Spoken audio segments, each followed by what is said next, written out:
আমরা দেখলাম একদিকে যেমন গঙ্গাসাগর সেখানে ভাঙনের ভয় রয়েছে, অন্যদিকে মালদার দিকে নজর যদি রাখি, মালদায় সেখানে বর্ষায় ফুঁসছে গঙ্গা। রতুয়ায় ভয়াবহ ভাঙনের জেরেই কিন্তু তলিয়ে যাচ্ছে একের পর এক বাড়ি। শুধু তাই নয়, অনেকেই আতঙ্কে ভিটে মাটি ছাড়ছে। আর এসবের মধ্যেই সেচ মন্ত্রী এবং বিজেপি সাংসদের মধ্যে তরজা তুঙ্গে। এভাবেই ভাঙছে গঙ্গার পাড়। ভয়ে বুক কাঁপছে নদী পাড়ের বাসিন্দাদের।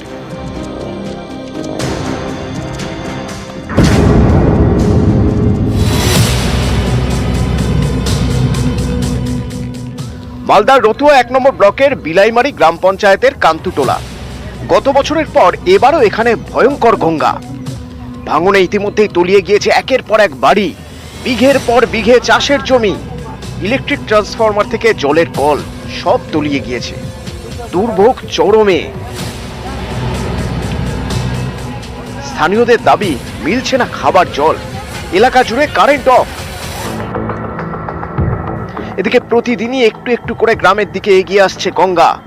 এতে সকলেই আতঙ্কিত।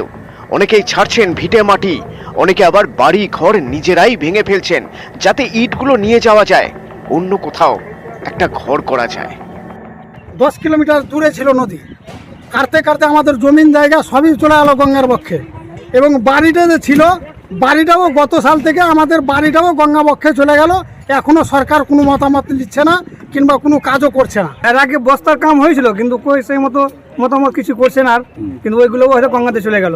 ক্ষণিকের জন্য এমন হয়ে যায়, পুড়েছে বাড়ি ঘর নিয়ে বসে যাচ্ছে একেবারে, এত পরিমাণ এইভাবে কাটছে। প্রত্যেক বছরই এটাকে আটকে রাখার চেষ্টা করি। সেন্ট্রাল গভর্নমেন্ট থেকে একটা টাকাও আমাদেরকে দেওয়া হচ্ছে না। বারবার অনারেবল চিফ মিনিস্টার দিদি মমতা ব্যানার্জি উনি চিঠি লিখেছেন প্রাইম মিনিস্টারকে, উনি এটা নিয়ে আন্দোলন করছেন, উনি প্রশাসনিক লড়াই লড়ছেন, কিন্তু তারপরেও বিজেপি সরকারের কোনো হেলদোল নেই।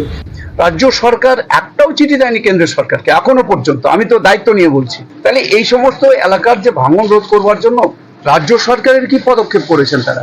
এখানে ডিপিআর তৈরি করে পাঠান যে আমরা এই কাজটা করতে চাই, তার জন্য অর্থ বরাদ্দ করার দায়িত্ব আমার। দরকার হলে পরে আমি ধর্ণা দিয়ে কেন্দ্রীয় সরকারের ওখানে দরকার ধর্ণায় বসবো।